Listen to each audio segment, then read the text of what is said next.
Praise lord. దేవుని నామానికి వందనాలు. మరొక రోజు దేవుడు తన కృపను బట్టి మరొక దినం ఇలా మీతో గడపడానికి మంచి ఆయుష్ని ఇచ్చినందుకు దేవునికి వందనాలు. అయితే ఈ సమయంలో ఈరోజు మనకి ఉదయకాల వాక్య ధ్యానముగా అపోస్తల కార్యము 4వ అధ్యాయము 1వ వచనం నుంచి 21వ వచనం వరకు ఉంది. నేను ఆశిస్తున్నాను మీరందరూ ఖచ్చితంగా బైబిల్ చదువుతున్నారని. యూట్యూబ్ వీడియోస్ వినకపోయినా పర్లేదు, కానీ మీరు మాత్రం బైబిల్ చదవాలనేది నా యొక్క గొప్ప ఆశ. ఎందుకంటే నేను ఏదైతే దేవునితో కలిగి ఉన్న సహవాసము మీరందరూ కూడా దేవునితో కలిగి ఉండాలని, మీరు కూడా దేవుని మాటలు డైరెక్ట్గా దేవుని నుంచి వినాలని, దేవుని బైబిల్లోని మర్మాలు తెలుసుకోవాలని. ఎప్పుడైతే దేవుడు మీతో డైరెక్ట్గా మాట్లాడతాడో అప్పుడు మీకు ఒక ఎక్స్పీరియన్స్ అనేది ఉంటుంది. లైఫ్ లాంగ్ మీరు దేవుడిని ఎప్పుడు వదిలిపెట్టరు ఆ ఎక్స్పీరియన్స్ని బట్టి. సో దేవుడు నిజమైన దేవుడు అని చెప్పి మీరు గ్రహిస్తారు. అందుకని ఎక్కువ శాతం నేను బైబిల్ చదవమని చెప్తాను మీకు. అలాగే బైబిల్ని ధ్యానించండి. ప్రతి ఒక్క వచనంని చదివేటప్పుడు కంపల్సరీ దీంట్లో నుంచి అది ఇంపార్టెంట్ థింగ్ ఉందని గ్రహించి చదవండి. అలాగే చదివే ముందు ఒక 5 minutes పరిశుద్ధాత్మ శక్తి కొరకు, జ్ఞానం కొరకు ప్రార్థించి చదవండి. మీరు ఆశ్చర్యంగా వచనాలు చదివేటప్పుడు ఇంతకుముందుకి ఇప్పటికి చాలా తేడా కనిపిస్తుంది మీకు. సో ప్రార్థించి బైబిల్ చదవడం చాలా మంచిది. దేవుడి సహాయం అనేది మీకు ఖచ్చితంగా దొరుకుతుంది ఆత్మ ద్వారా. అది ఇక్కడ నేను 4వ అధ్యాయం చదివేటప్పుడు ఇక్కడ ఏమవుతుందని 4వ అధ్యాయము మనం చూస్తూనే ఉన్నాము మొన్నటి నుంచి. పేతురు యోహాను గారు మందిరంకి వెళ్ళడం, అక్కడ కుంటివాడు అతను ఉండడము, అతన్ని స్వస్థపరిచిన తర్వాత అక్కడ ఉన్న వారందరికీ బోధించడము. అక్కడ బోధించిన తర్వాత అక్కడ సుమారు 5,000 మంది దేవుని నమ్మి బాప్తిసం పొందారు. అక్కడ ఆ కుంటివాడి దగ్గర జరిగిన స్వస్థతను బట్టి, దాని తర్వాత పేతురు గారు చెప్పిన మాటలను బట్టి 5,000 మంది పురుషులే ఓన్లీ. అంటే చాలామంది స్త్రీలు కూడా అయి ఉంటారు, కానీ బాప్తిజం పొందుంటారు, కానీ ఓన్లీ పురుషుల కౌంటే 5,000 అని చెప్పబడింది. అయితే ఇదంతా విన్నప్పుడు అధికారులు, పరిసయ్యులు, శాస్త్రులు అని రాసింది. వీళ్ళందరూ వచ్చేసి పేతురు గారిని, యోహాను గారిని బెదిరించాలని ట్రై చేస్తారు. అది ఇక్కడ నాకు అనిపించింది, ఎవరైతే బైబిల్ తెలిసి ఉంటుందో వాళ్ళకి బాగా తెలుసు. పత్రికల్లో రాయబడి ఉంది, మీ అధికారులకు మీరు లోబడి ఉండండి, ఈ అధికారం దేవుడి నుంచి వచ్చిందే, సో వాళ్ళ అధికారానికి లోబడి ఉండండి అని చాలా చోట్ల రాసి ఉంది. అలా రాసి ఉన్నప్పుడు మరి ఇక్కడ వీళ్ళు కూడా ఇక్కడ అధికారులే. ఈ అధికారులు ఏం చెప్తారంటే పేతురుని, యోహాన్ని వాక్యం చెప్పకండి, మీ దేవుడి గురించి ప్రకటించకండి, యేసునామం అనేది అసలుకి వినపడకూడదు అని చెప్పేసి చెప్తాడు. అయితే మనందరం తెలుసుకోవాల్సిన ఒక విషయం ఏంటంటే ఇక్కడ యేసు ప్రభువే మనందరికీ మొట్టమొదటి అధికారి. యేసు ప్రభు చెప్పిన మాటలు ఏవైతున్నాయో అవి మనకి ఫస్ట్. రెండోదిగా యేసు ప్రభువే మనకి చెప్పాడు, కైసరికి ఇవ్వండి, నాది నాకు ఇవ్వండి అని, దేవుడిది దేవుడికి ఇవ్వండి అని. సో అంటే ఏదైతే ఇంపార్టెన్స్ దేవుడికి ఇస్తున్నావో ఆ ఇంపార్టెన్స్లో ఎటువంటిది తగ్గకూడదు. ఇప్పుడు యేసు ప్రభువు అలాగే గవర్నమెంట్ అనే రెండు మన ముందు ఉంటే మనకు దేనికి లోబడాలంటే రెండింటికి లోబడమని చెప్తున్నాడు దేవుడు. ఎప్పుడు కానీ దేవుడు ఒక గవర్నమెంట్కి ఎగెయిన్స్ట్ పొమ్మని చెప్పలేదు. ఒక గవర్నమెంట్లో తప్పులు ఉంటాయి, ఆ తప్పుల్ని మీరు ఎత్తి చూపొచ్చు, సో దట్ ఆ గవర్నమెంట్ తప్పుల్ని సరి చేసుకుంటుందని, లేదా ప్రజలకి తెలుస్తుందని. అంతేగాని ఎప్పుడు గవర్నమెంట్కి వ్యతిరేకంగా సపరేట్గా ఇంకొక గవర్నమెంట్ లాగా మనం ఫామ్ అవ్వకూడదు. విమర్శించడం వేరు, అలా కాకుండా for example like Naxalites, terrorist లాగా లాని మన చేతిలో తీసుకోవడం తప్పు. సో ఇక్కడ కూడా రాయబడి ఉంది 5వ వచనంలో, మరునాడు వారి అధికారులను, పెద్దలను, శాస్త్రులను. సో అధికారులు కూడా ఉన్నారు వాళ్ళల్లో.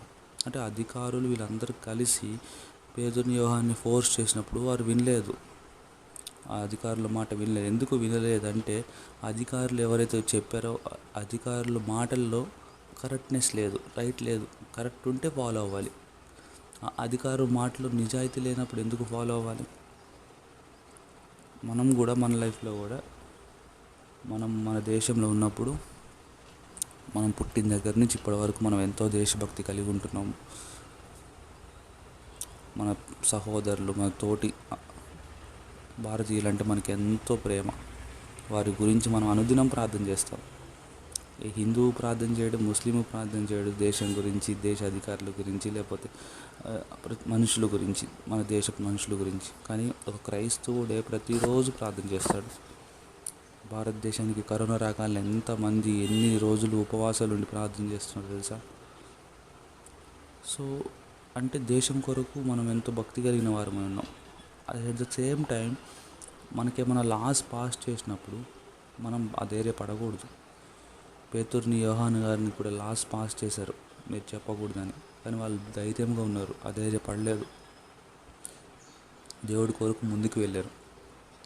వాళ్ళేమి రెబల్గా ఒక గ్రూప్ని ఫామ్ చేసి వీళ్ళని ఎలా అటాక్ చేద్దాము అధికారులని అట్లా ఎవరు అనుకోలేదు. అలాగే మనం కూడా ఈ గవర్నమెంట్ని ఎలా అటాక్ చేయాలి, ఒక గ్రూప్గా ఫామ్ అయ్యి వెపన్స్ తెచ్చుకొని ఇవన్నీ మనకు అనవసరం.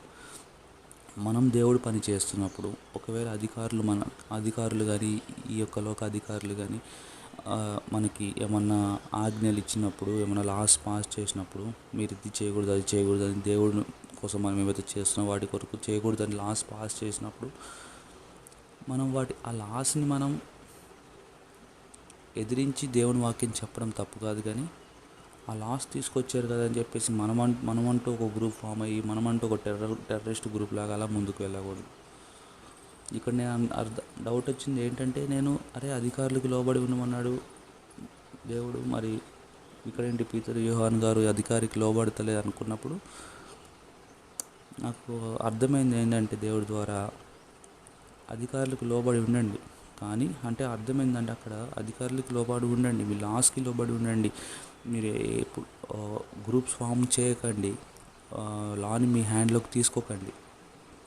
కానీ దేవుడి ఆ పనులు ఆటంకపరిచినప్పుడు వారిని ఏం చేయొద్దు, కానీ మీ పనులు మాత్రం ఆపొద్దు. దేవుడి కొరకు మీరు చేస్తున్న పనులు కొనసాగిస్తూనే ఉండండి. వాళ్ళు మిమ్మల్ని హింసించినా, జైల్లో పడేసినా, ఏం చేసినా కానీ మీరు కొనసాగిస్తూ ఉండండి. అంతేగాని మీరు వాళ్ళకి ఎగెయిన్స్ట్గా రెబల్ గ్రూప్ ఫామ్ చేసి వాళ్ళని ఏదో చేయాలని చెప్పేసి లాని మన హ్యాండ్స్లో తీసుకోకూడదని నాకు అర్థమైంది. మనం చూసుకుంటే రోమా పత్రికలో కూడా మీ యొక్క గవర్నమెంట్ని ఒబే చేయండి, లా ఆఫ్ ద ల్యాండ్ని, అంటే లాని ఏదైతే లా ఉందో మన కంట్రీలో దాన్ని ఒబే చేయడానికి కూడా రాస్తుంది. మొదటి పేతురులో కూడా రాస్తుంది, ప్రతి ఒక్క హ్యూమన్ అథారిటీకి మీరు సబ్మిట్ అవ్వండి, ప్రతి ఒక్క మనిషిని యొక్క అధికారానికి లోబడి ఉండండి అని రాసింది. కానీ అక్కడ తర్వాత కూడా రాసింది గుడ్ అని ఉంది.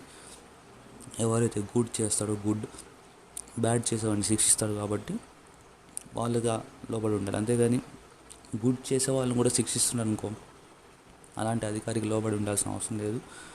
అలాగే లోబడి ఉండాల్సిన అవసరం లేదంటే అర్థం ఏంటంటే వారికి ఎగెయిన్స్ట్గా ఏదో గ్రూప్ ఫామ్ చేయమని కాదు, కానీ మన పనులు మనం చేసుకుంటూ వెళ్ళిపోవాలి. యేసు ప్రభువులో మనం చేస్తున్న పనులు ఆపకుండా చేసుకుంటూ పోవాలి, వాళ్ళు ఎన్ని హింసలు పెట్టినా కానీ. అదే దేవుడు మనకు నేర్పించింది. యేసు ప్రభువును కూడా వారు రాజుని చేద్దాం అనుకుంటారు, అవునా? రాజుని చేద్దామని వస్తే యేసు ప్రభు అక్కడి నుంచి పారిపోతాడు అసలుకి. ఎందుకంటే వాళ్ళేమనుకుంటారంటే యేసు ప్రభు రక్షకుడు, మెస్సియా అంటే రోమియోల మీద మమ్మల్ని పోరాటం చేసి మమ్మల్ని రోమియోల నుంచి విడిపిస్తాడు కావచ్చు అనుకుంటారు, ఎట్లయితే మోషే విడిపించాడు అట్లా. కానీ యేసు ప్రభు అది మాట్లాడిన రాజ్యం అది కాదు, పరలోక రాజ్యం యేసు ప్రభు మాట్లాడింది. సో మనం కూడా ఇక్కడ ఉన్న అధికారులకి సబ్మిట్ అయి ఉండాలి. అంటే దాని అర్థం ఏంటంటే వాళ్ళకి అగెయిన్స్ట్గా, వాళ్ళకి వ్యతిరేకంగా వేరే గ్రూప్ ఫామ్ చేసి ఏదో ఫైట్ చేయాలని చెప్పేసి ఇలాంటివన్నీ అనవసరం. మన పని మనం చేసుకుంటూ పోవాలి. వాళ్ళు పెడతా ఉంటారు. ఒకవేళ మనల్ని ఆటంకపరచాలని ఏమైనా లాస్ తీసుకొచ్చారనుకోండి, క్రిస్టియన్స్ని, వాళ్ళు తీసుకురాని లాస్, మనం దాన్ని ఒబే చేయాల్సిన అవసరం లేదు. ఎందుకంటే మనం చేస్తున్న పని మంచి పని అయినప్పుడు దాన్ని ఆపమని చెప్పే అధికారము ఏ అధికారికి లేదు. సో మనం దేవుళ్ళు ఎదుగుతూ దేవుళ్ళు ముందుకు వెళ్తున్నప్పుడు ఇలాంటివి వచ్చినప్పుడు మనం వాటిని సహించాలి, ఎదిరించకూడదు. అది నేను అనేది ఇక్కడ ఇంపార్టెంట్ థింగ్ ఏంటంటే సహించడము నేర్చుకోవాలి. ఇక్కడ రాయబడి ఉంది, ఈవెన్ తీతుకు రాసిన పత్రిక 3:1 కూడా రాయబడి ఉంది. పేతురు 2:13-17 రాయబడి ఉంది, సబ్మిట్ చేసుకోమని, సహించమని, లాంగ్ సఫరింగ్ అంటే మీరు దీర్ఘశాంతం కలిగి ఉండమని రాస్తుంది.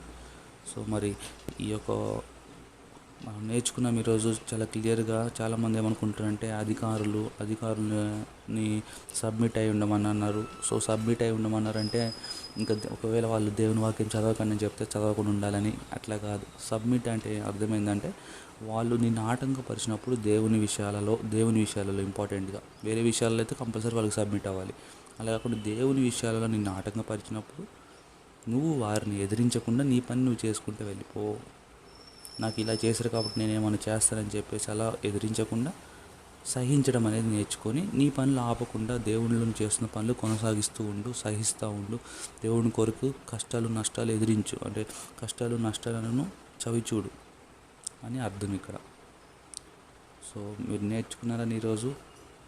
అలాగే మీ ఉద్యోగ చేసే స్థలాల్లో కావచ్చు, కాలేజెస్లో కావచ్చు, ఎక్కడైనా కానీ అందరికీ సబ్మిట్ అయి ఉండండి. ఒకవేళ దేవుని విషయాలలో వాళ్ళు మిమ్మల్ని ఆటంకపరుస్తున్నట్లయితే వారికి ఏమీ ఎదురు చెప్పకండి. జస్ట్ వాళ్ళ పని వాళ్ళు చేసుకొనియండి. మీరు మాత్రం ఇంకా దేవుడి పనులు చేస్తూ ఉండండి. దేవుడి కొరకు శ్రమను అనుభవించండి. దేవుడు ఏదో ఒక రోజు వారి మనసు మారుస్తాడు. Praise lord.